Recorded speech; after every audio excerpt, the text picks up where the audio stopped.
Hello everyone, welcome to Agentic Learning Series. This is the sixth video. In this video, we'll see what is Pydantic and why it is essential to learn Pydantic for building efficient and scalable agentic workflows. First, we'll go to the official documentation of Pydantic. And here we can see Pydantic is the most widely used data validation library for Python. Fast and extensible, and this supports linters, IDE and all. And we can see some advantages of using Pydantic. It is powered by type hints. So by default, it is using Python's type hint. So less to learn and less code to write. With simple code, you will be able to define the data models. Then speed is another advantage. Its code is written using Rust, and you can easily convert this into JSON. There are many other advantages are there. If you're interested, you can go through this documentation. And Pydantic allows you to define structured, validated, and reliable data models using simple Python syntax, making it essential for modern APIs and agentic AI workflows. So in simple terms, it forces data to be in the format you expect. And these are the advantages. This reduces boilerplate code. So you don't have to write manual checks to validate the data types. Then integration is another advantage. So this can easily integrate with many other libraries.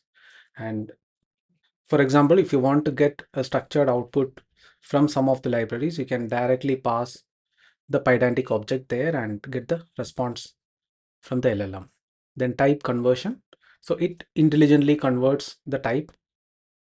In some cases, if you define the expected value as integer, and if you pass a string, this intelligently converts that string into integer. We'll see this as well.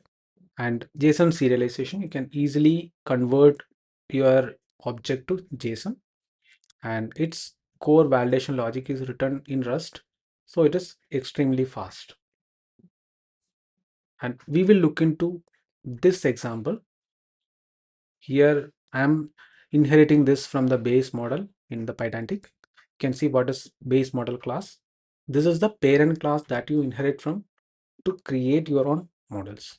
It handles all the logic for parsing, validating, and converting the data you feed into your class.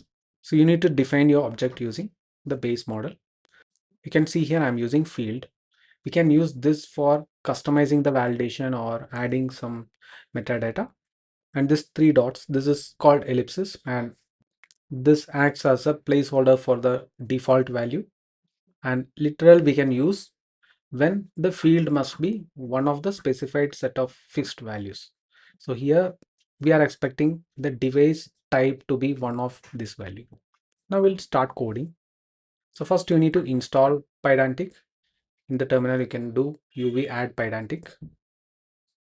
After that we need to import it. I have already installed it, so I'll import it. I'll give from Pydantic import base model, and field also will import here. Now I'll create a class Meraki device, and we'll inherit it from this model.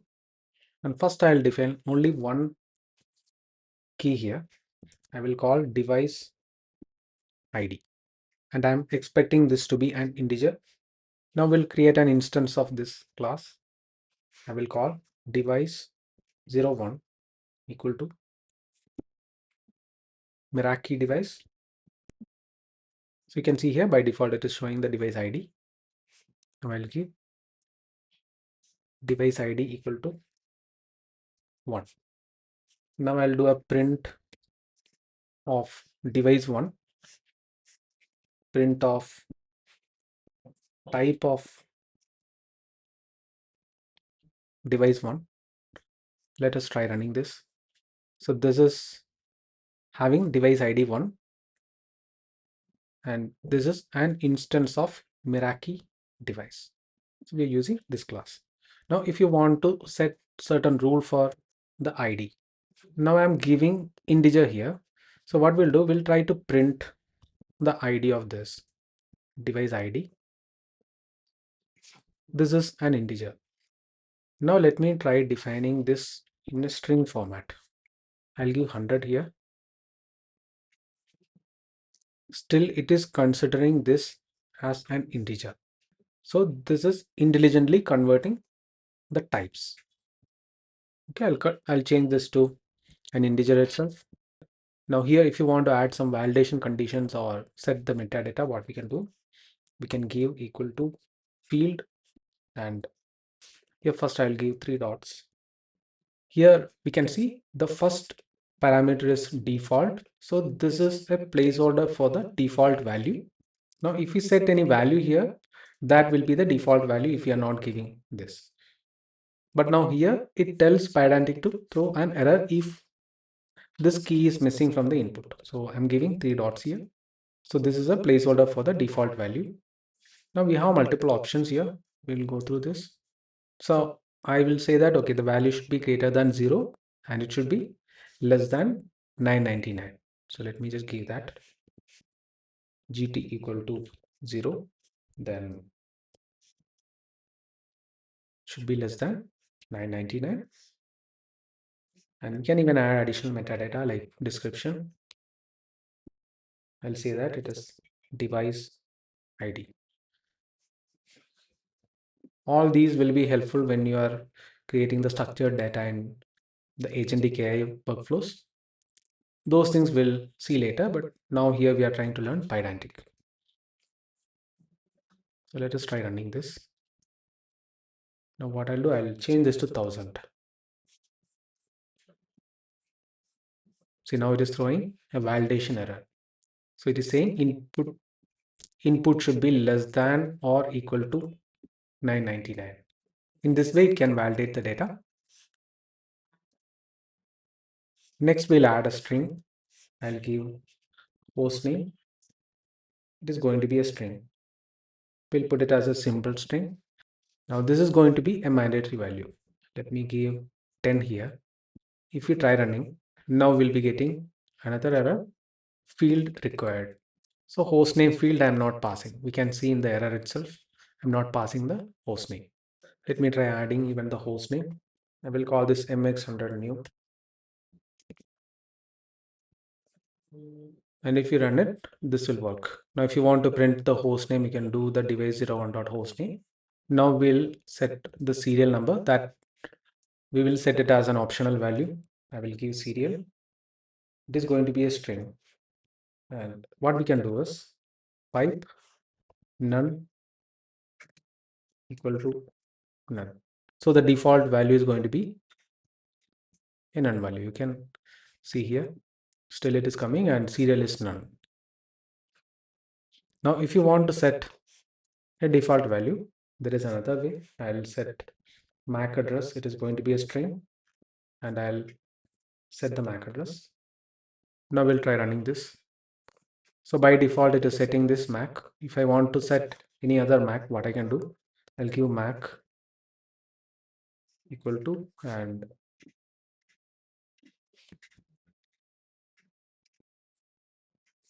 I'll give 1. Now this is 0. If I run it, it will change to the given value. Now we'll see how to enforce a regex validation for a string. Now we'll write a key called model, and for the model, we will say that that should have minimum 3 characters and maximum 10 characters, and that should match certain regex patterns, like it should have only capital letters and numbers and hyphen.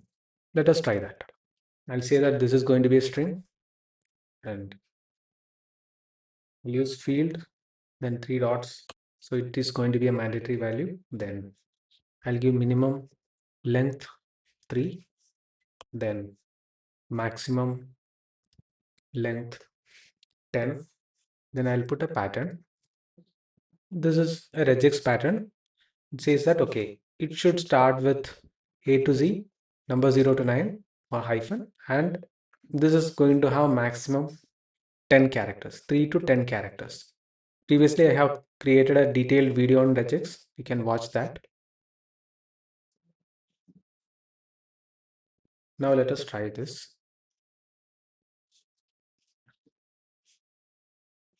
I'll give model equal to AA. Let me try running this.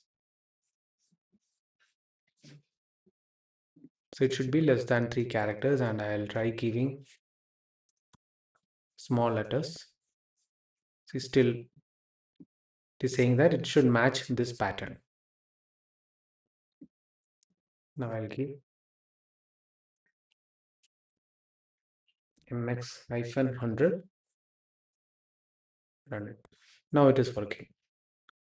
So in this way, you can even apply some of the validation conditions. But if you're doing this manually, you have to write a lot of code for this, right? Now we'll see how to validate an IP address.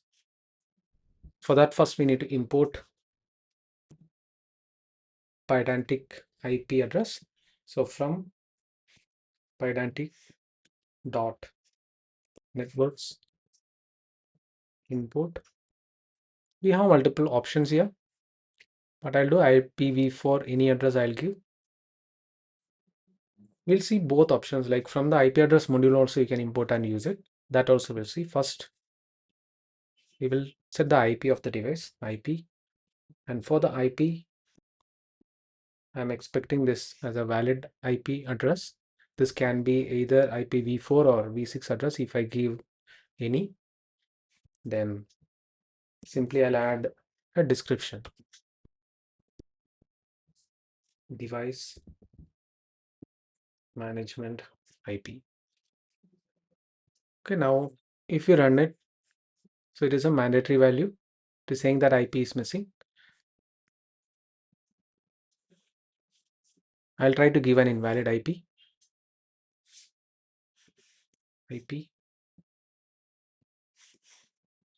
I'll give 300.1.1.1. I'll try running this. This is throwing an error. So it is saying that value is not a valid IPv4 or IPv6.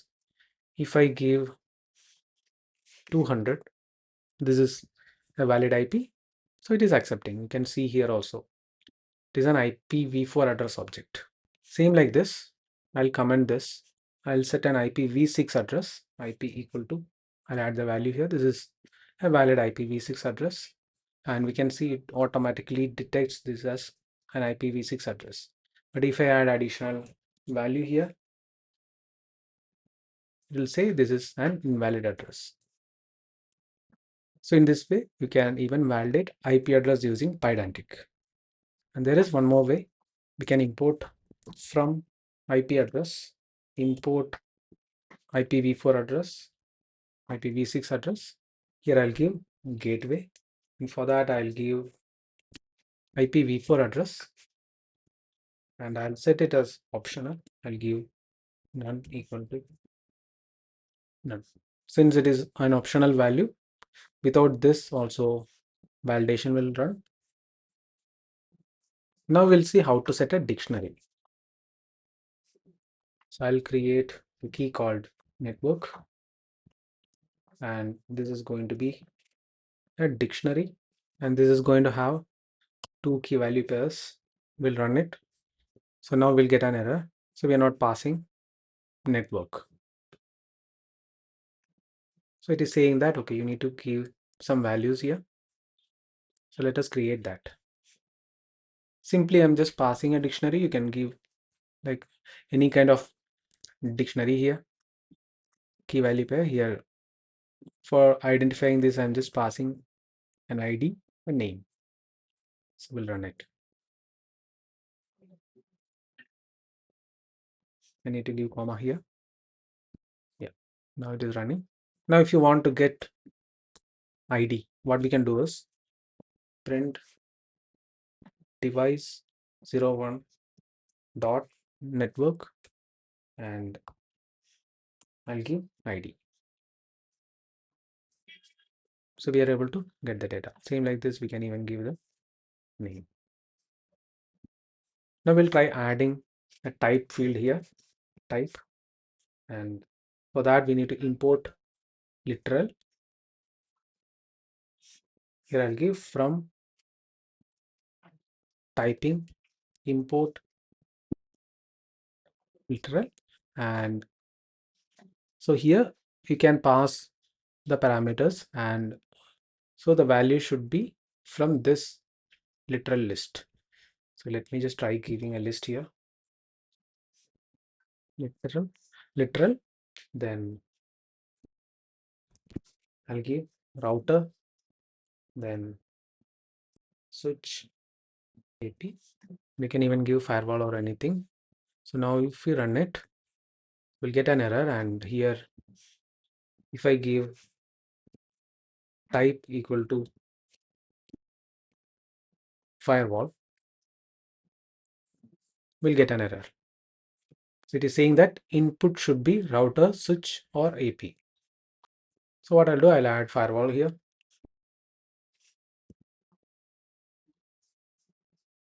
Run it. So now this is running. All these keys can be anything. You can even give device type. That time you need to just change it here to device type. Now if you want to accept a very simple list, I'm just calling this tags, and we'll use a list, and it is going to have a list of elements, and let me just add it here. I'll give branch, then VPN. We'll try running this. So now this is printing all the data.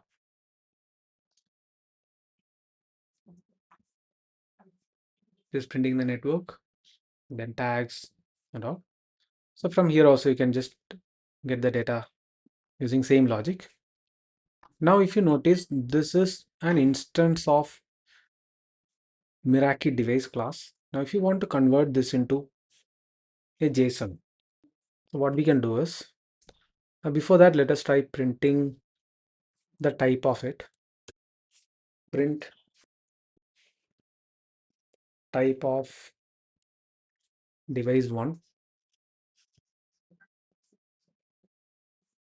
This is a Meraki device class object. Device 01 JSON equal to, is very simple, device 01 dot model dump JSON. Now we'll try printing this one, and we'll even try printing the type of it. So you can see it is in a proper JSON format. So the serial is null, and all the other values it automatically serialized. This will be very useful when you are sending the data to APIs and all. So you can easily convert this into JSON formatted data. You can see here also. So this will convert the Pydantics to JSON. Now if you want to convert this into a proper Python dictionary, I'll add the code here. So model dump we need to use, and this will convert to a proper Python dictionary. Now we'll try running this. So you can see here, this is in a proper dictionary format. You can see the difference here. In case of JSON, it is null, and in case of Python dictionary, it is none. I hope this video was helpful for you to understand what is Pydantic and how to define structured, validated, and reliable data models using Python. Thanks for watching. See you in the next video.